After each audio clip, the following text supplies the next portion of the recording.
welcome to our privacy seminar. Today it's really my great pleasure to welcome Professor Dan Solove to our seminar.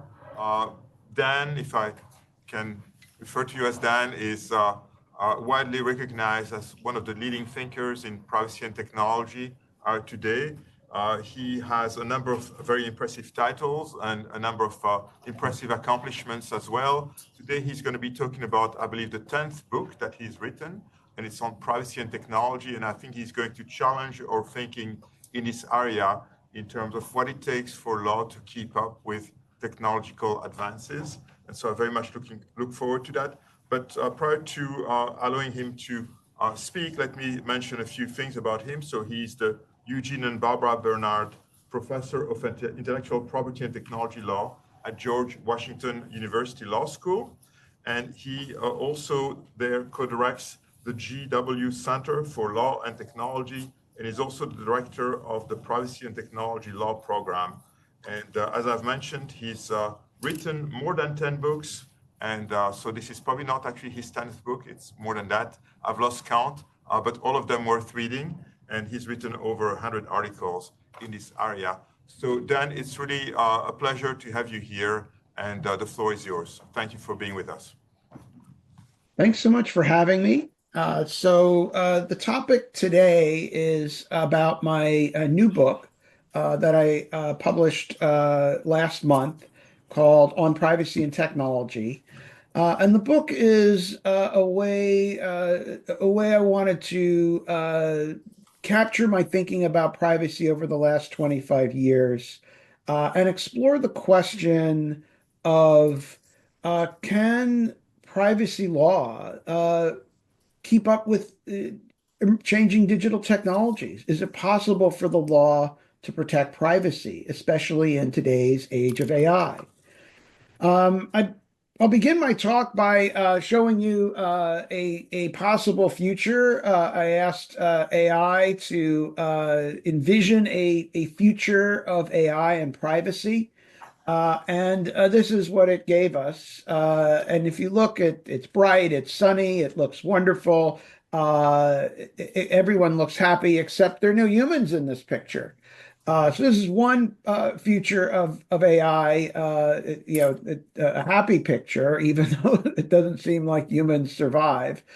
This is another possible future of AI and privacy and technology, a darker future, a scarier future. What future will we have? Can we prevent a future like this? Well, we hear a lot that privacy is dead.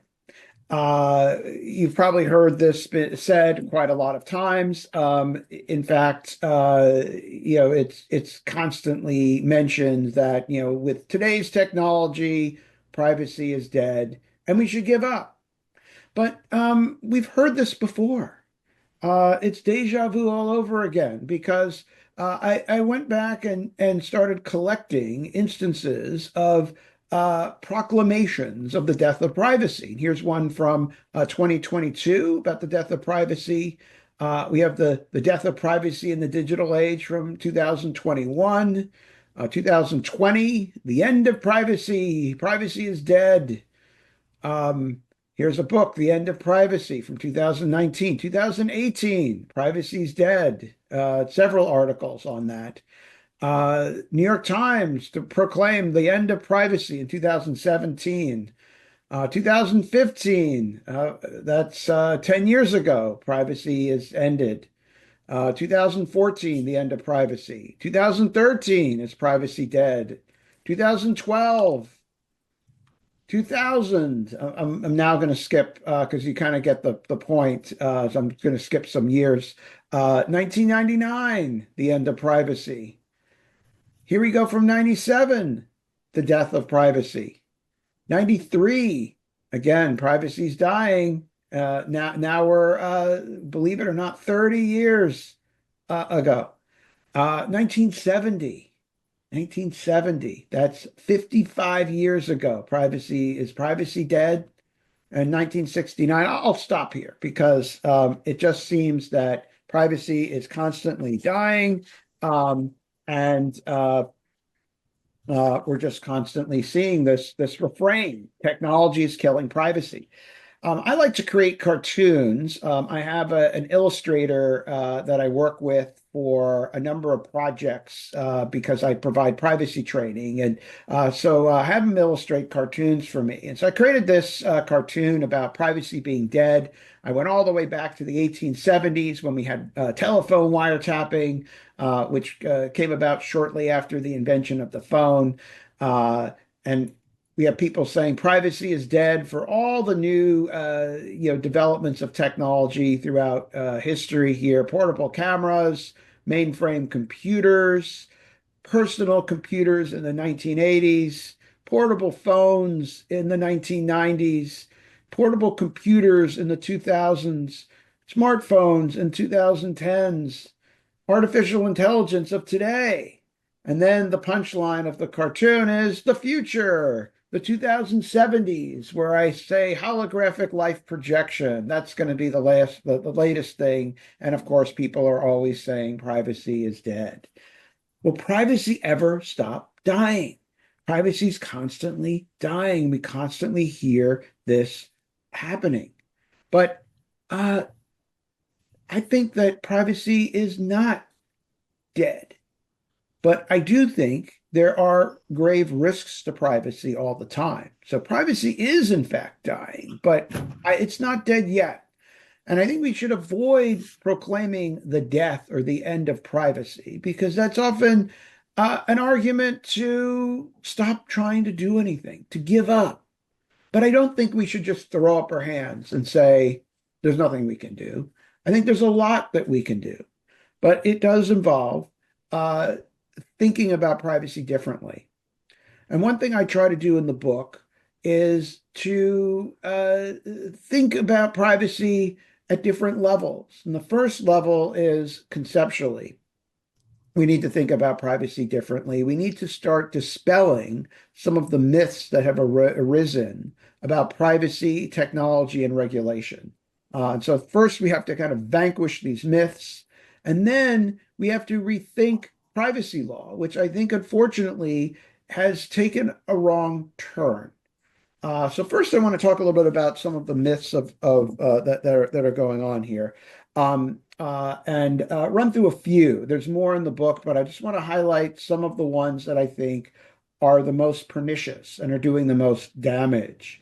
So first one is the privacy paradox, and this is it's a phenomenon that does exist. It's the conclusions that are reached about the privacy paradox that I think are problematic. So the privacy paradox works like this. If you ask people, do you care about privacy? People will say, yes, I really, really, really care about privacy. It's very important to me. But then if you look at what they do, they'll readily give away their personal data. They share a lot on social media. If you ask them, hey, can I have sensitive personal information in exchange for a discount coupon of 10 cents? They'll give you that information. So if you just look at how they behave, it seems to show that they don't care much about privacy. So what they say and what they do differs. That is the privacy paradox. And there are a lot of implications for this. Those who are anti-regulation will argue, well, look, the privacy paradox shows that people really don't care about privacy. We should look at their behavior because talk is cheap, behavior is real. So look at their behavior. It shows that privacy is barely valued at all. And so therefore we shouldn't do a lot to protect it. Why should we protect something that people don't really value? Well, um, I think this is a myth. And it's a myth because the way that people's decisions about their data are structured makes it almost impossible for them to make the kind of choices that are privacy protective. People are not really able to assess the risk of their of their data. People really aren't able to make these kind of decisions well. And to explain this, I created a cartoon because that's what I'd like to do. So here's a guy in the desert. He's dying of thirst, and luckily, oh my gosh, he comes across this guy who happened to have water. And the guy says, "I'll give you this water if you just give me some information about yourself." The guy says, "Sure. What do you want to know? I'll tell you anything." Guy with the water says, "People really don't care much about privacy these days."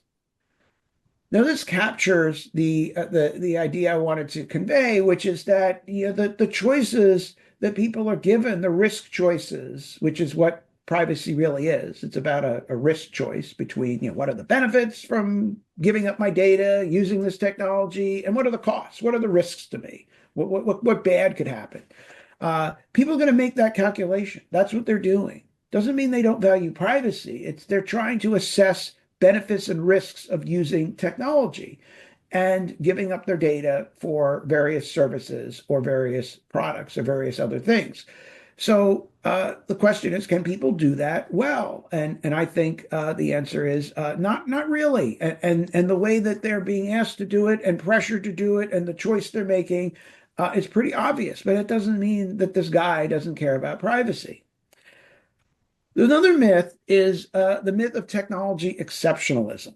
This is the idea that we hear a lot that technology is just so amazing, so complicated, so dazzling, and beyond the capacity of policymakers and judges to possibly do anything about it because they just don't know enough. And so we have to leave technology solely to the technologists and those companies that employ the technologists to make all the decisions on technology. Because the policymakers just don't have the background to do this.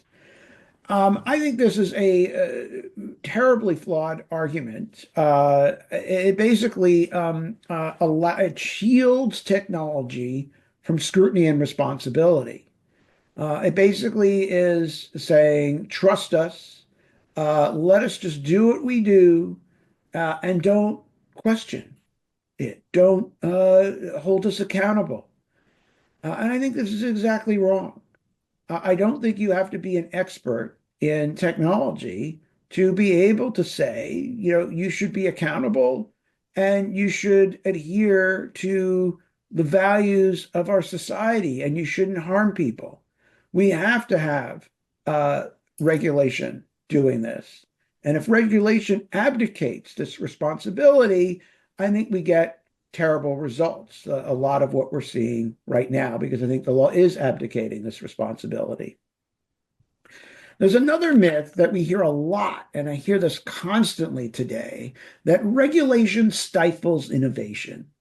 And the argument is that, if we regulate here, it's going to stop technological innovation. AI will just dry up again. We'll go through another AI winter. Other countries are rivals, whoever our rivals are these days. It seems to switch or do a 180 every suddenly in the last month or two. But our rivals are gonna get ahead of us. We can't let that happen. So regulation, we've got to stand back, and let technology just do its thing. Uh, I think this argument is a myth. It's totally wrong. Uh, I think that developing uh, safe technologies, responsible technologies, also is innovation itself. Uh, a a seatbelt is just as innovative as a gas pedal or other features of a car. Innovation need not just be, uh, you know, the actual technology. It could be measures in the technology or others that help comply with the law.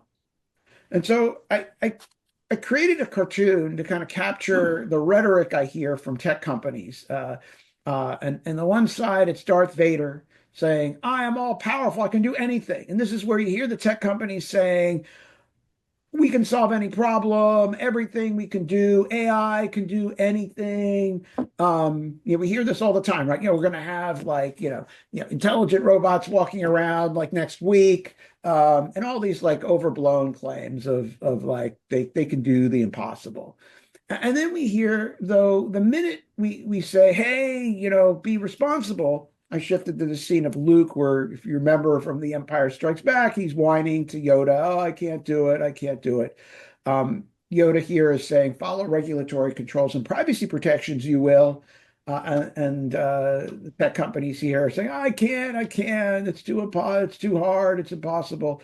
No, it's not. They can regulate. The point of regulation is not to micromanage technology, but it can say, here are certain values and here are certain things that we want you to develop solutions for. Technology shouldn't just be developed for profit. It should be developed to achieve our values. And there's nothing, unreasonable about regulation telling technologists, look, make it safer, make it more privacy protective, make it more responsible, make it more accountable. Regulation also protects companies that innovate thoughtfully and responsibly, and it does it by preventing companies that don't from having an unfair advantage. So companies that will try to be responsible should be rewarded. And what we often happen is that's not the case. They're often, set back because other companies won't do that. Well, regulation can say everyone should have this goal and should do this, because the market often doesn't produce it. Otherwise, companies are going to do what they typically are doing, what they're built to do, which is do things for a profit. Uh, there are other values in society beyond profit. Another myth is technology neutrality. This is the idea that technology, especially AI, is neutral, that it will decide things better than humans because AI doesn't have bias, AI doesn't have all of the flaws of human decision making, and therefore we should put more decisions in the hands of AI, because humans are so bad. Humans are kind of awful decision makers. And that's true. Humans aren't very good a lot of times. Humans have bias. But that doesn't mean that the technology is better or neutral, in fact. We must recognize that technology is always created with power and for power. It is a tool created by humans and wielded by humans for human aim. Always human fingerprints everywhere at every step of the way with technology. Humans design the models, they design the algorithms, the data that they're trained on is human data. And the data itself reflects human bias. So you're not escaping bias. You're in fact reifying the bias into the output of the algorithms, because if you put biased data in, you're going to get biased data out. It's going to pick up the bias. It's going to see the patterns in the data. And that's the thing. If you're using data about humans, the data is about humans, and it's going to reflect the flaws of humanity in that data. And now you're going to bake it in and then call it neutral. Well, I created a cartoon for this. This is one where this guy is saying, what's wrong with our robot? He's a total asshole. He constantly hurls insults, has crazy extreme views, makes threats, and most of what he says is false. I don't understand why our AI is so bad. And the other person says, well, we did train him on data from social media. So this is just reflecting the fact that what we train our algorithms on is human data, and it's not neutral. And what we get back from it is not going to be neutral either. So we should be skeptical of it. We shouldn't defer too much to technology, thinking that it's perfect, thinking that it's unbiased. We need to really put it under scrutiny. So these are some of the myths. Those are some of the myths of that I think get in the way, that impede our ability to robustly regulate technology. We're now kind of in this self-regulatory turn. It appears after the election, the new administration has a kind of an anti-regulation, deregulatory agenda, which I think is the exact wrong direction that we should be going in. But what we've seen, though, I think, if we look at the larger trend over the last 25 years or even 50 years, we've seen what I call the golden age for privacy law. We've seen more privacy law than ever before. This is the law moving fast, and the law moves slow. The law moves very slow, and that's a challenge because the technology moves fast. The law moves at the pace of a turtle. But this is pretty, at least when you look at the legal developments today, the law is moving as fast as I've ever seen it move. There are so many new laws with privacy, so much going on. It's really astonishing how fast the law is moving. And so I want to talk a little bit very broadly about what's going on in the law, and then turn dystopian again. So right now we're going to have a moment of happiness before it goes sour. GDPR, 2016, the EU passes the GDPR, the General Data Protection Regulation. It's the strictest and most influential privacy law around the world. It does a lot of good.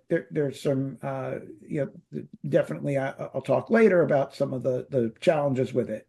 The GDPR inspired a lot of countries to pass comprehensive privacy laws. And today, there are about 160 countries that have privacy laws. And this is really quite amazing. The US is not one of them. We don't have a comprehensive privacy law. What we have are sectoral laws. We have specific privacy laws for specific industries. Health is regulated by HIPAA. Financial industries regulated by the Gramm-Leach-Bliley Act or the Fair Credit Reporting Act. We have a law for video records. But there are a lot of things that are missing. There are a lot of gaps. We don't have a broad, comprehensive privacy law that sets forth a baseline of rules for everything at the federal level. And that's because Congress just is not capable of functioning these days. I really think this traces back to the turn of the century. Congress has just become so partisan that it's just not able to do anything. And there have been a number of bills where that have been introduced to create a comprehensive federal privacy law. And every time people say, "Oh yeah, this is going to be the one. This is going to be the one." But I kind of think it's if you read the Peanuts, it's like Lucy and the football. She every time she sets up the football and Charlie Brown goes to kick it, and then she pulls the ball away from him and he falls on the ground. Every time he seems to fall for the trick, and she pulls the football away. And this is what Congress is doing. So I don't buy it anymore. Every time Congress says, "Okay, here's a bill," doesn't do anything for me. This is a hard issue. It's very, very hard. Congress can't pass a budget. It can't tie its shoes. It can't change a light bulb. How is it possibly going to be able to create a comprehensive privacy law, which involves many difficult, nuanced issues that are complicated? It requires a room full of adults. And even then, it's tough. And Congress, sadly, is not a room full of adults. So I don't think we're going to see anything at the federal level. But we have the states. The states have jumped in. And since 2018, we've seen 20 states pass broad consumer privacy laws. Now, these are not comprehensive laws because there's a lot of things they don't cover, but they're pretty broad for privacy laws. They cover a lot more than the laws in the past. And we've seen 20 of the states do this. So that's about, that's 40% of the states. So it's a pretty interesting development. Um, and so there's a lot of times where you'll hear other countries say, oh, the US, it's the Wild West of privacy law. Anyone can do anything. There's no law in the United States. That's not right. We have a lot of law, actually. And there's a lot going on with privacy here in the United States. It's not the Wild West of privacy law. So we think like this sounds like a great story, a happy story. Here's the law to the rescue coming in to regulate privacy, but I'm sorry, I have some bad news. And the bad news is that despite the fact that we're in this great moment, a moment where policymakers think it's important enough to act and to do something here and to pass laws, the laws are on the wrong track. They're going in the wrong direction. They're going to a dead end. And it's a shame because we're wasting this great moment that we have to do something. And that's why I want to make this intervention, because I think it's important for us to rethink privacy law, rethink the direction so that the law can do something. Because I think it is possible for the law to protect privacy, but just not the way that the law is going about it right now. So let's not squander this moment where we have the legislative will to do something and keep passing state laws that if I were to grade them, they would probably get D's and F's.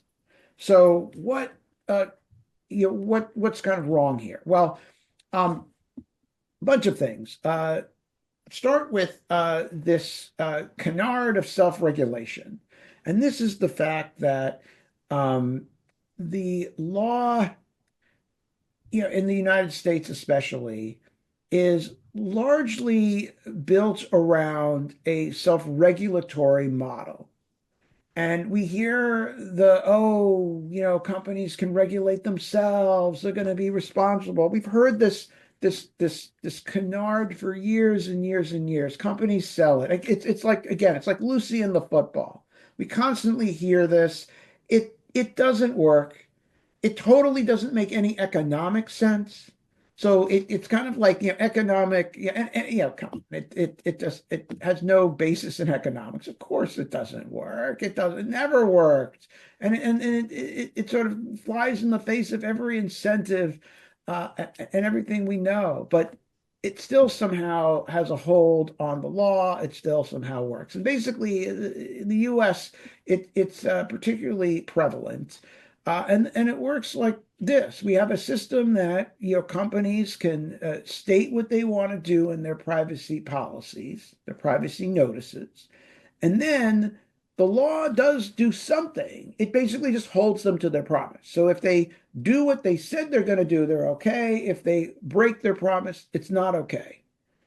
Uh, but they can decide what they want to do by what they promise.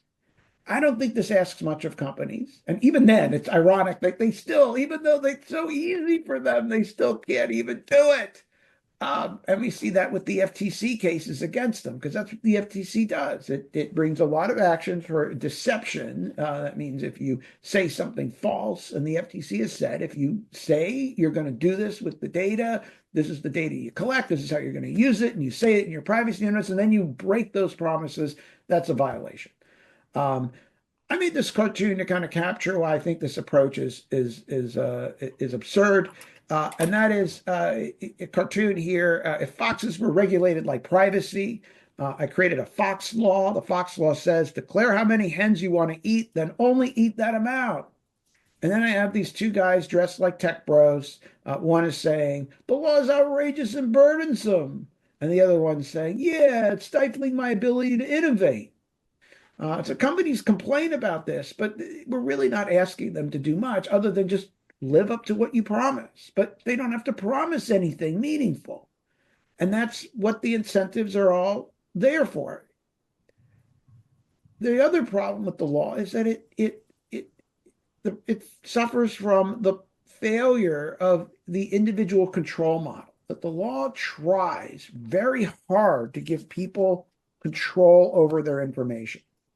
And this is something that is it's a laudable goal. Like, information's out of control. We should give the consumer control again. The problem is it just doesn't work. It just doesn't work. Law tries. So you look at the privacy laws, you'll see that the laws give people a lot of rights. This is how they primarily work. Hey, you have a right to find out what information companies have about you. You have the right to access your records. You have the right to correct your data. You have the right to delete certain types of data, a right to data portability. You can opt out of certain things, like the sale of data to other companies. And then in some laws, mainly the GDPR and a few laws outside the United States, you have a right not to be subjected to automated decisions, which is kind of typically it's a right to human intervention, although that right doesn't, it's not very meaningful because human intervention doesn't really automatically cure a lot of the problems with automation. Um, these rights are good. I don't think they're evil or bad. I wouldn't get rid of the rights. The problem is the laws rely way too heavily on these rights, and that leads to a failure to protect privacy. These rights alone are really more supporting actors, but they can't be the primary pillar of privacy protection. The problem with privacy rights is that people really are, it's not possible to exercise these privacy rights. It's just not. It creates an endless burden of chores. It's a chore to do a lot of these things. I'm sorry, but I don't have time to go and request information from all these companies or to access all my records or to be a free proofreader for these companies for their records. I just don't have time to do that. I don't have time to make a request for each company to delete my data. How am I going to know when they no longer need it? Because the right to delete kicks in when a company no longer needs the data for the purpose for which it was collected. So I've got to figure out, okay, what's the purpose and do they need it? So now I'm the kid in the back seat, right? Are we there yet? Can I delete my data yet? Are you done with it yet? And I have to do this constantly for all these companies. I just don't have the time. And there was a study done by a professor at your institution, Laurie Craner, who calculated this many years ago that it would take hundreds of hours a year to read privacy notices if people read them. And that was actually when privacy notices were shorter. They've gotten longer and longer. So if the study were done again, it would be more hours. It's just not possible. But the law says, hey, let's throw it to the consumer, throw it to the individual to manage their own privacy. That's how we're going to do it. We're going to give people privacy self-management. Just doesn't work.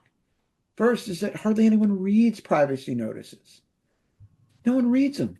And for good reason. They're written to not be read. They're basically scream like, don't read me. Because you'd be a fool to read them. Companies don't want to be pinned down. So I created this cartoon. We don't really know what data about you we have or what we're doing with it. When we figure all this out, we'll let you know. And so ultimately, a company doesn't want to tie its hands. If they say, hey, we're not going to, if we make it too restrictive, then a new use comes along like AI or other things that they want to use it for. And now their hands are tied. So they say to the lawyers, write the privacy notice so that we can kind of use it for a lot of different things, make it look like we're promising stuff, but don't really pin us down because then we don't want to be pinned down. So that's what we have. And even if people read a privacy notice, they won't understand the choices they're making. Just because the people look at it doesn't really help them with the choice they're making. Now, as I said earlier, the key choice that people are making, the key thing they're trying to decide is basically, okay, what are the benefits from using this technology? And what are the risks? Are the benefits better than the risks? That's what they're trying to decide. But I don't think people can make this determination. Another dilemma with privacy notices is what I call the dilemma of complexity and simplicity. This is at the heart of privacy notice, and it makes it almost impossible for it to work. And then privacy is complicated. So if you really want the notices to be meaningful, they're going to have to be long and complex. But then they're going to be too long and complex for most people to understand. Like if I really explained all the things that I need to know to assess the risk of a company collecting and using my data, wow, that notice is going to have to go on for pages and pages and pages. Too complex. So the laws say, no, it's got to be simple. It's got to be understandable by the average consumer. So you get this. You get these short, vapid statements, vague statements that say nothing. Oh, we care. We love your privacy. Oh, we're great. We only share it with trusted people and blah, blah, blah, blah, blah, blah. It's junk. And it says nothing. It's not meaningful anymore. And that's the problem. You can be meaningful, you can be simple, but you can't be both. And that's the dilemma. The individual control model puts way too much onus on the individual, and the individual can't make these determinations. It's just too complicated, a task for the individual. Privacy consent is fictional. We rely a lot on privacy consent under our laws. The law says, look, if we can get consent in some way, then hey, let companies use the data. Two different ways of getting consent. One is the opt-out approach, which is prevalent in the United States, which is, hey, you put the stuff in the privacy notice, you say what you're doing, and then if people don't opt out, if people just don't do anything, we're going to assume they consent. Now, this is absurd. The idea that inaction means consent is just, ridiculous. The EU rejects this and says in the GDPR, you need express consent. You need people to do something. So let's give an accept button. So you click accept. But that doesn't really work very well either. Uh, you ever gone to the EU and you step off the phone, oh, let me surf the internet, and you go to a site and then there's a cookie banner. Do you want our cookies? And there's an accept button, then there's a thing that says find out more about cookies. So you click that, and then you get this page, and you get like, here's 50 different flavors, and you can toggle everyone on and off. Do you want like 10,000 different cookies? I have no idea what the heck they are. I have to somehow become this cookie expert. I don't want that. I just want to go to the site. I click accept basically to tell this banner, like, go the hell away so I can get to my site and see what I want to see. I don't want to learn about cookies. I don't want to deal with cookies. And we get this. Or you get the screens that say, here are new terms of service, right? It's 50 pages long of dense legalese and who knows what.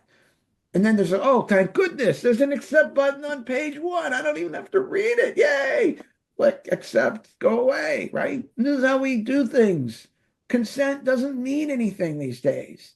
We're consenting to all sorts of contracts and terms of service and all this stuff about privacy that we have no idea what it says. It's designed not to be read. It's expected not to be read. It's all a joke. It's a total fiction. So this doesn't work.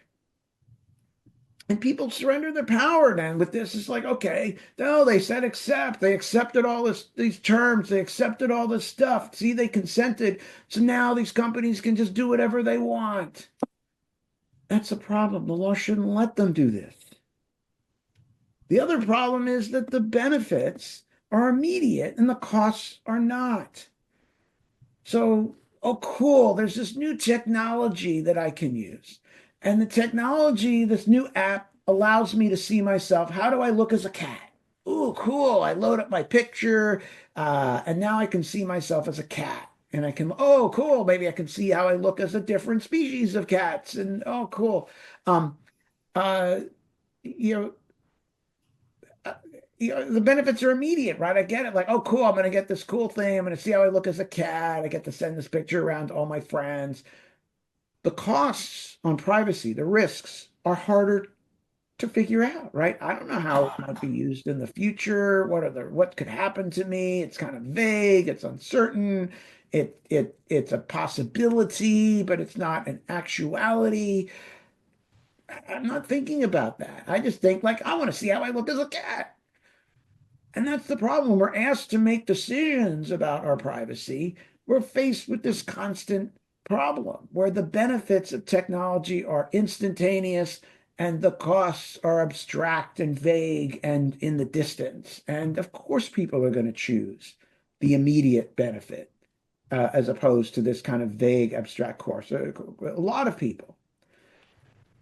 In the age of AI, it's especially hard because the algorithms make it almost impossible for individuals to figure out what they're doing.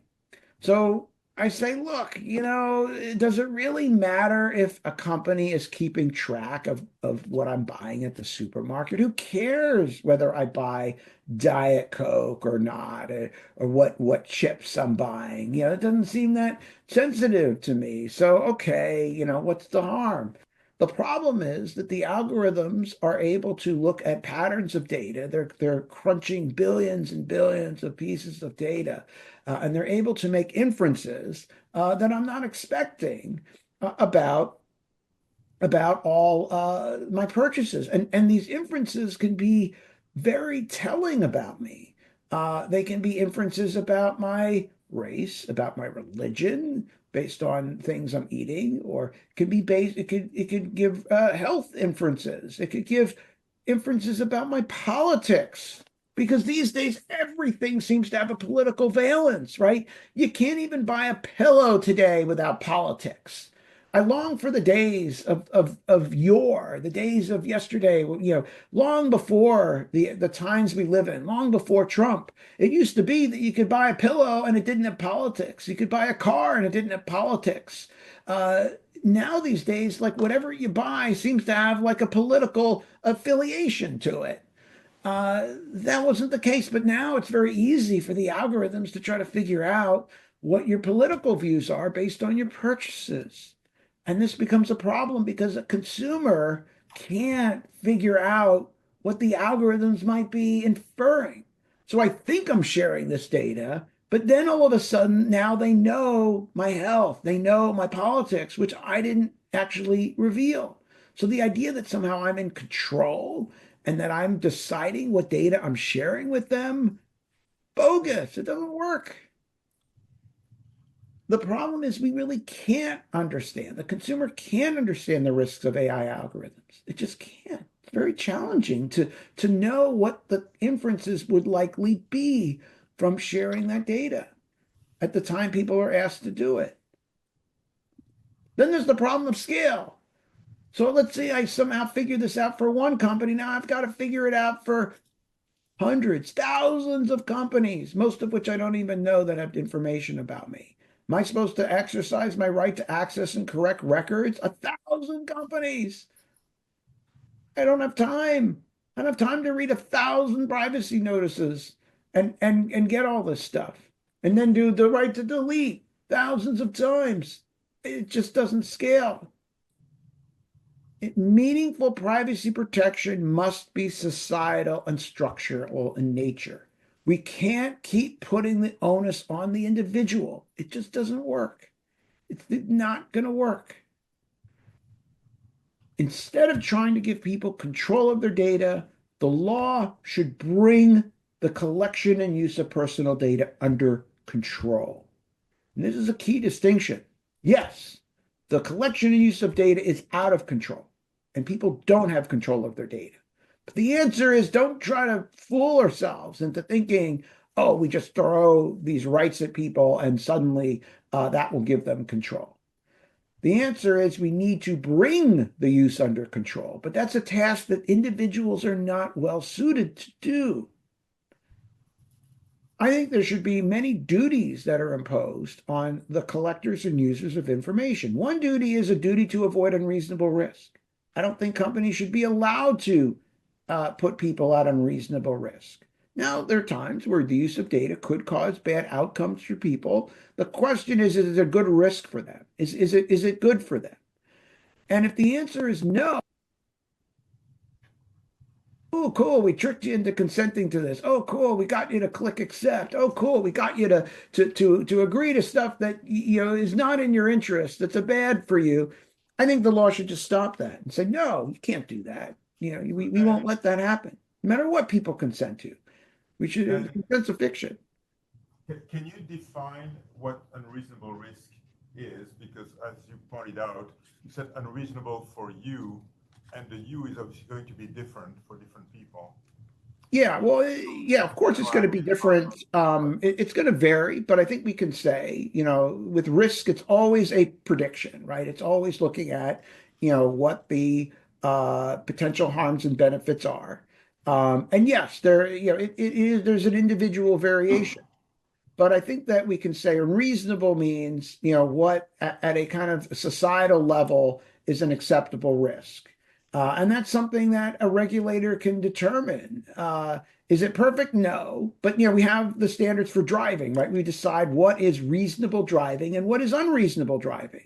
And it could be like for some people, like, look, what's reasonable to them is you drive any driving over 20 miles an hour, even on the highway, is unreasonable. But no, we've as a society made a determination that yes, it's risky if we go 55 miles an hour.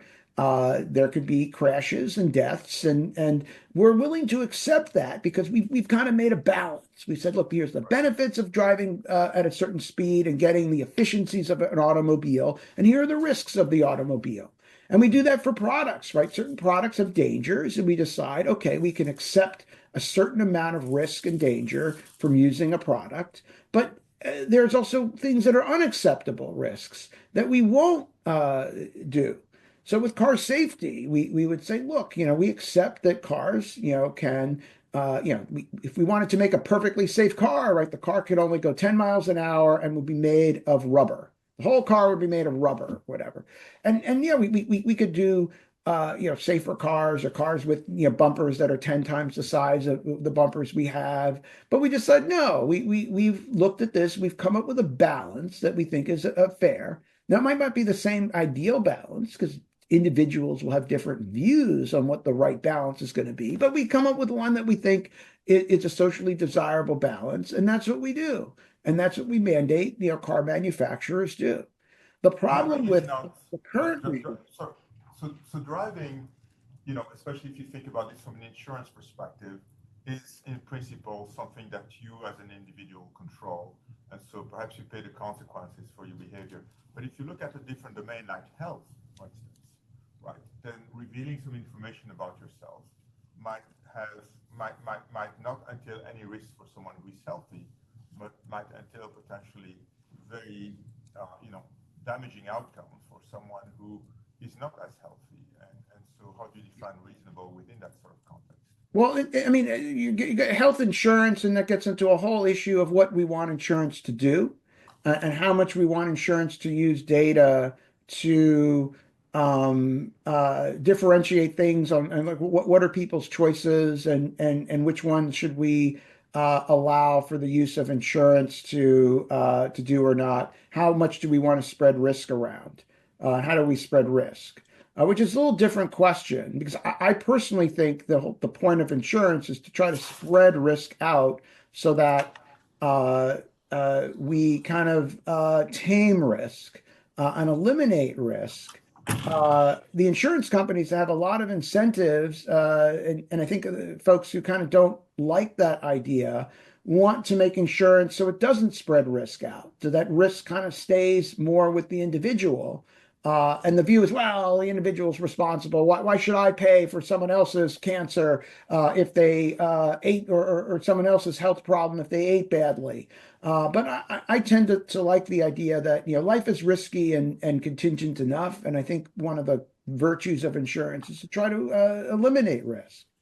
Ultimately, these are policy choices. There isn't like this absolute answer in the sky for like what is reasonable or not reasonable. Just like there isn't, an answer when it comes to what's reasonable driving, what's a reasonable standard of care for tort law, or reasonable standards for products, or reasonable standards for a lot of things. And what we do is we litigate this in cases, and we say, look, we're going to look at what the law thinks is a reasonable standard of care.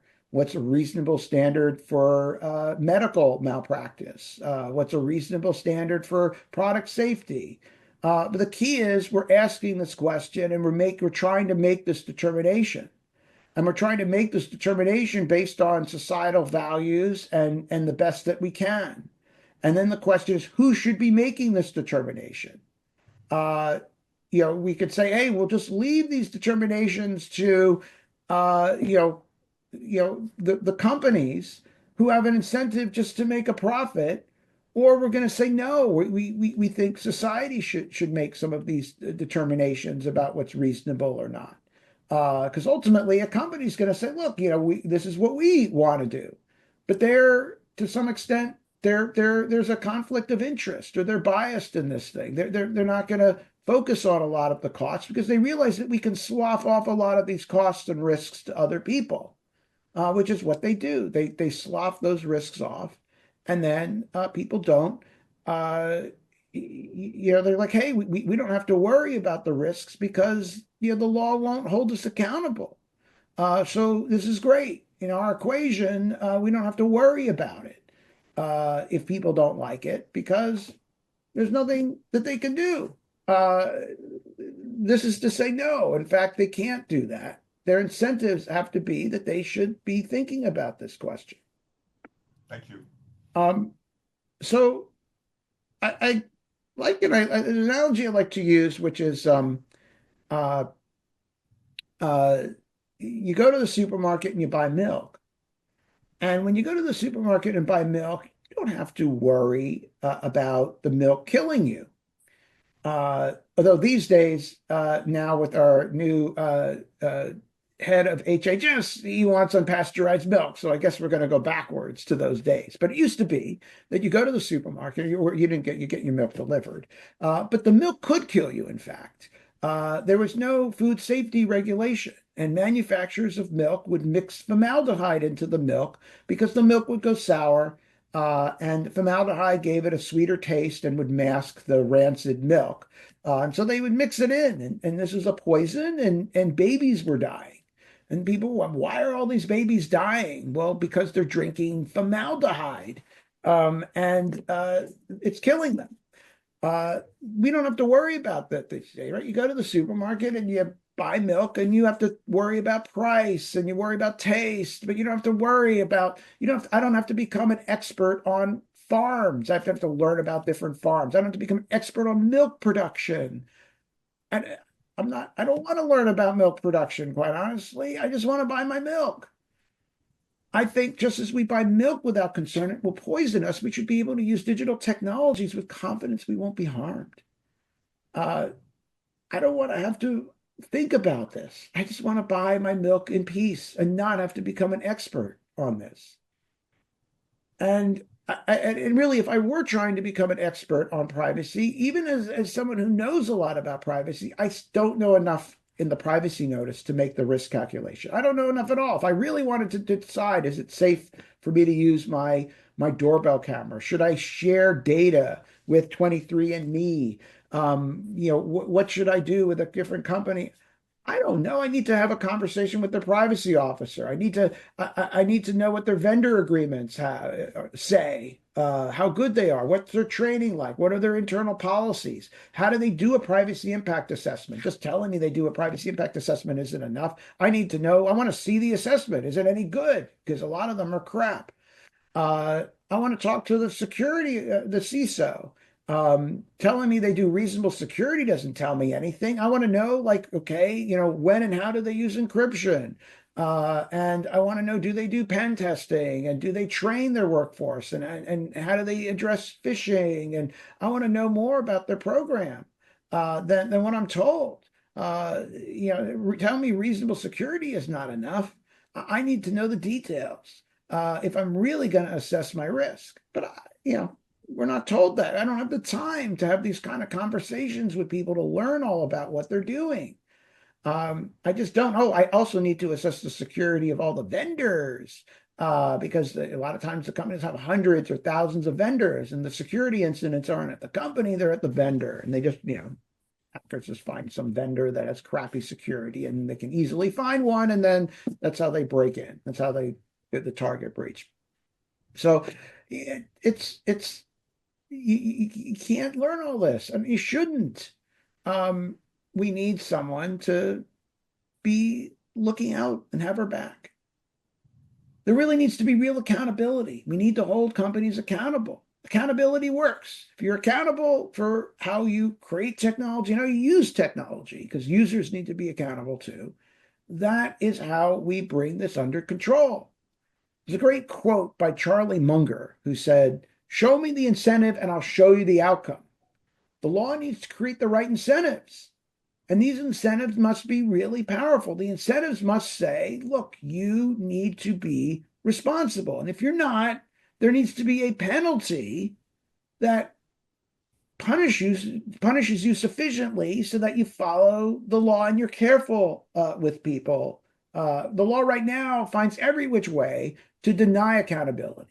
Oh, we'll just not recognize that people are harmed, so we'll throw out their cases. Oh, we won't see it as a problem. Oh, we want companies to innovate, so we'll bend over backwards to let them do what they want to do. Or oh my gosh, we don't want to hurt these companies too much, even if they did something terrible.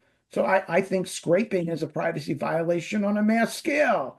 Um, what would be the penalty if a regulator found that out? Oh, we'll just do something really minor. We'll slap them on the wrist, and it creates the incentive. Companies know, like, look, it's better to ask for forgiveness than to ask for permission. We'll just come back and we'll say, oh, we're so sorry. Oops, they'll pay a fine, but it won't really be that big of a deal. At the end of the day, it'll be a small thing, but not enough to really deter them, not enough to really make a meaningful difference. And the law can also put incentives to do good things too, which it doesn't do. It needs to use carrots and sticks, and it's not using either. I created this cartoon to kind of capture the situation. CEO saying, hey, there's a 50% chance the technology we're developing will destroy the world, but there's a 100% chance it'll be profitable. So it's an easy policy equation. Let's do it. Now, I think it's important to recognize that I don't think companies are evil. They're not evil. And I think it's wrong to kind of demonize companies and to think, oh my gosh, they're so evil. If companies were just nice and were just nicer, more ethical, that things would be better. The problem is that that's kind of not how the law is structured. Companies are structured to do really one thing, and that's to make a profit. That's what they're built for. They're sharks. And you don't just hope that a shark is just going to turn around and become a vegetarian. I think it's naive to think that companies are just going to do the right thing. And that's not what they're built to do. That's not what they're made to do. And we can hope that they do it, but that's, I feel, very futile. That's not, you have to make them do it. You have to incentivize them to do it. Then they'll do it. They do what they're incentivized to do. They're very good at that. That's what they're good at. That's how they function. So you don't ask them to do things they're not built to do. And if you want certain behavior, you want responsible technology, you can't just do it on a prayer and a hope that somehow it's going to happen. It won't. The only way it's going to happen is if you create the right incentive for it to happen. And the law doesn't do that. The law creates every incentive to move fast and break things. It uses these myths to say, hey, we'll let them do what they want to do because we don't want to stifle innovation. Oh my gosh, we can't possibly question or second guess the decisions that are being made here. Oh, we won't recognize any harm for privacy. There's a million reasons. The law tries to find ways to wiggle out of it and not do anything and not do its job. And this is not a failure. I think it's not the problem of the companies. It's the problem of the law. Just like I think it's not a problem if you have a kid that's kind of, out of control. The parents need to bring the kid into control. That's their job. And I think the same thing, needs to happen here. We need real accountability, real incentives, and the law can protect privacy, but it's got to have the fortitude to do so. Protecting privacy is an endless task. It's something that we're going to have to constantly do. Privacy will always be dying because there's always going to be new technological challenges to privacy. That doesn't mean that privacy is dead, but we do need that urgency and we do need to rethinking about how we can better protect it. And we do need to be constantly evolving the law to do so. But it is possible. And we should stop throwing up our hands. We should stop having the law go in the wrong direction and start really protecting privacy in a meaningful way. Okay. That is all I have. And happy to take any questions if you have them. Let's give a big round of applause to Dan, thank you so much for a really great presentation that in many ways reinforces what we teach here in our privacy engineering program. I'm going to look around to see if there are any questions. Otherwise, I have some questions. Okay, I'm not seeing too many questions. So let me ask, I've got at least a couple of questions if that's okay with you. So obviously,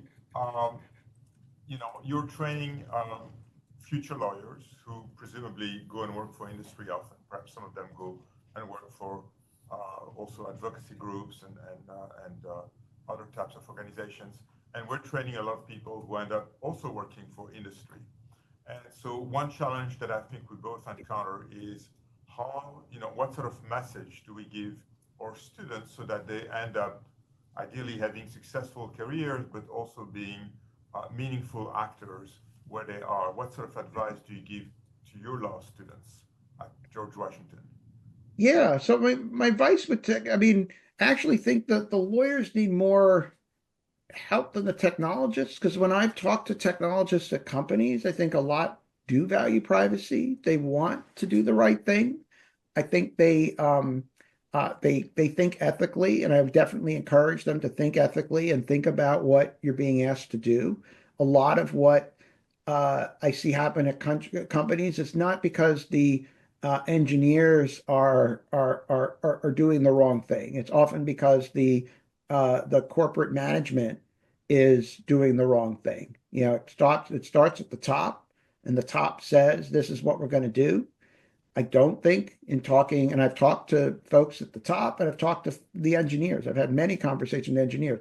It's not coming from the engineers. It's coming from the top. It's coming from the Mark Zuckerbergs and the Musks who are basically saying this is what we're going to do, despite the fact that the engineers are saying, "Whoa, there's some troubles here."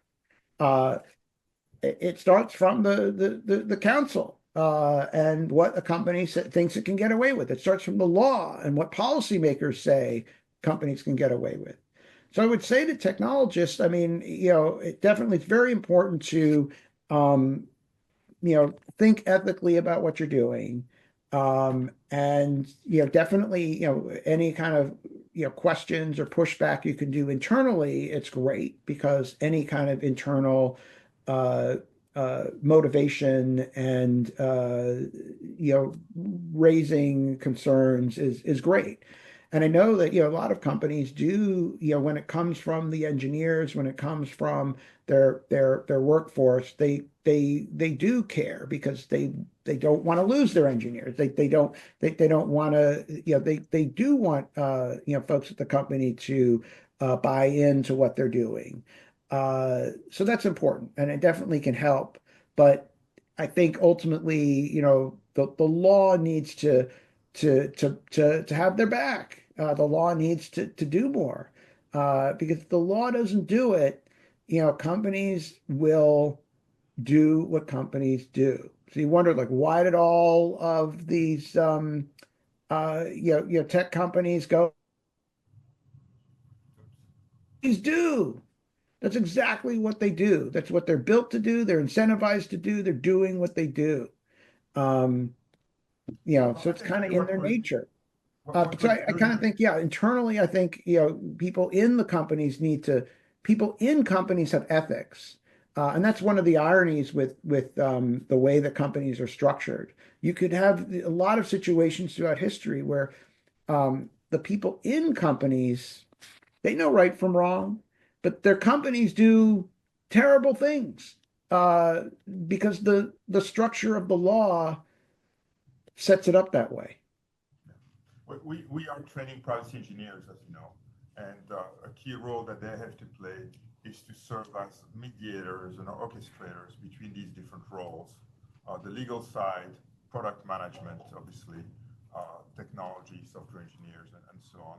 And we train them to help articulate the design options, to help articulate the risks, and then obviously position themselves as friends and people, show a lot of empathy to try and hopefully get people to realize better perhaps the implications of sort of bad decisions they might be able to make. I was wondering if you're training the future attorneys in your program to interact with roles like privacy engineers and obviously also more technical roles. And what do you do in that regard? It would be interesting for us to hear how you prepare those roles and to perhaps understand to what extent there are things we should do at our end to perhaps ensure that these guys can do a good job talking to one another. Yeah, I definitely think it's very important that privacy lawyers at companies need to be able to talk to the engineers. They need to understand what's going on. They don't have to become, I always say you don't have to learn to code. You don't have to be a coder, but you need to understand how to talk to engineers. You need to understand the products that are going on. You need to be able to have these conversations. And you need to get the trust of the engineers if you really want to learn what's happening. And you need to be able to explain what the privacy laws are doing and what the values that you want to accomplish and what the goals you want to accomplish are. And you need to be able to explain that in ways that will make sense to the engineers that they can buy in. And I think that's something I try to train the lawyers to do. And I actually think the privacy lawyers themselves do a good job. I think they really want to protect privacy. I think that when I see what they're doing inside the company, they really are trying hard. Where the failure points are that I see in the system is the failure points are that, the law isn't asking enough. It's not making companies, it's not creating the right incentives. And that makes it really hard for the system to work. Because if the incentives aren't there, if the incentives are wrong, it's very hard then to get the company executives to say, oh, well, we should not do this.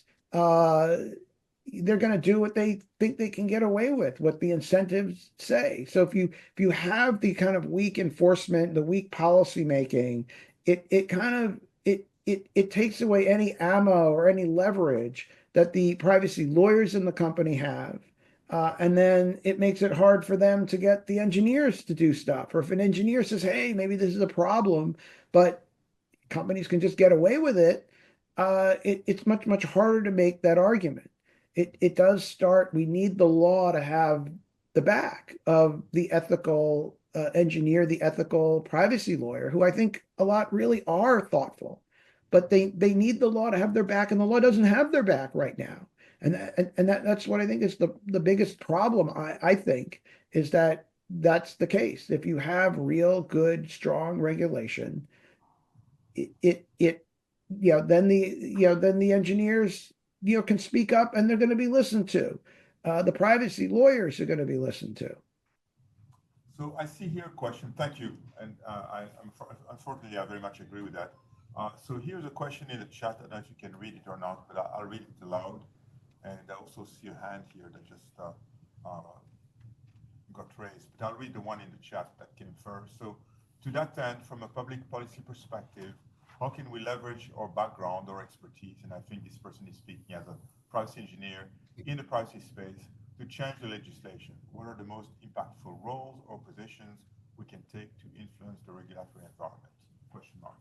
Yeah, I think that's a great question. And one thing that I find, when I look at the congressional hearings and hearings about privacy, what I think is disappointing is that the people who are voicing what on the technology side, they're not the engineers, right? We don't see the engineers testifying before Congress. It's the Mark Zuckerbergs, it's the Musks, it's the tech billionaires who are at the head of it, or it's someone involved in marketing like Sheryl Sandberg's, or it's the lobbyists who are talking. All these people, they're not really technologists. A lot of them, or some of them, Zuckerberg, but they're not representing the interests of the technologists. And so the voices that we hear from technology are ironically not really voices about technologists. They're the voices of the profit monger people and the people who are lobbyists who are just like, we want to win at all costs. Those are the voices we're hearing. And so I think it'd be great to hear more voices from the technologists. the problem is that it's very hard to hear those voices because, technologist comes and says, I'm going to tell you exactly what's going on in here. They're going to get in trouble. Um, and so sometimes you hear them, but they're only like the whistleblowers who are no longer employed by the company. Those are the people who talk. And unfortunately, we really can't hear the voices of people internal who can say, this is what's really happening. And that's unfortunate. I think it's an unfortunate problem with our system that, policymakers aren't actually having the conversations with the engineers. They're having the conversations with the Zuckerbergs who are answering those questions. But they're not, Zuckerberg is not the right person to be talking to. No, clearly. So as you can see here, we only have 3 minutes left, and we've got at least 4 more questions. Let's see how many we can take. At some point, they're going to kick us out of this room. But let's see if we can get a question from Isabel. Do you want to turn on your camera, Isabel, also? My camera, my laptop isn't working. All right. Turn on my audio. Not the microphone. Oh, okay, sorry. Professor, I wanted to ask, you had mentioned before how,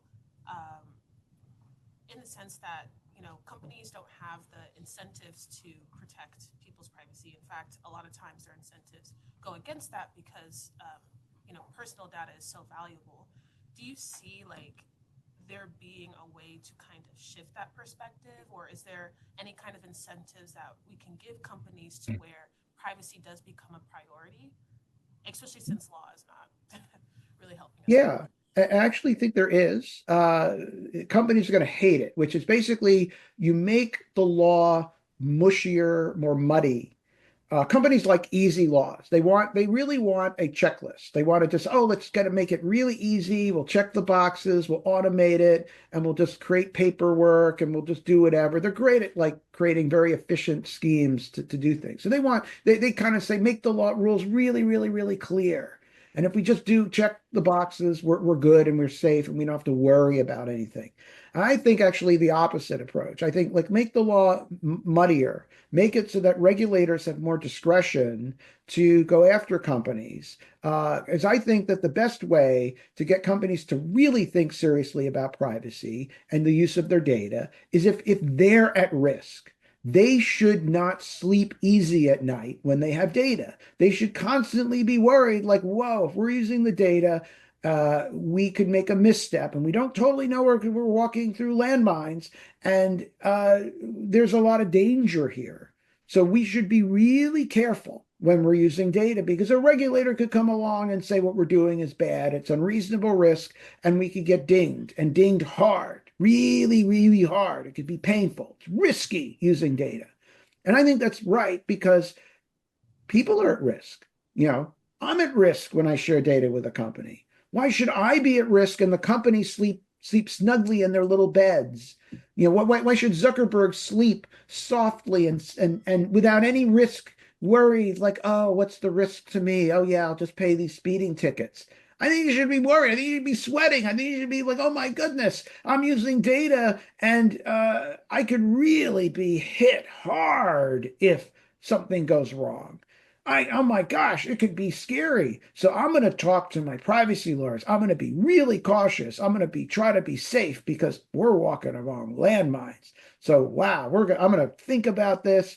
I can't do checklists because I don't know what they're going to do. So let's really think hard about the risks that we're doing because I really don't want to get hurt. I don't want to bleed. That's risk. That gets him to wake up. I don't want Mark Zuckerberg to get good night's sleep. And they shouldn't get a good night's sleep. If you're using data, you should be at risk. And there should be risk. And you should be thinking about these things. Companies, they love to put people at risk, but they don't like to have risk themselves. But I think they should have risk. And that's the answer to get them to think away. So I think this is a great way of wrapping up this session. We're going to hope that tech executives sleep less well in the future. I would like to thank Dan for a great presentation. Dan, thank you so much for taking the time to speak with us. This was absolutely fantastic. Hope we get to catch up in person sometime soon. And again, a big round of applause, everyone, for Dan here.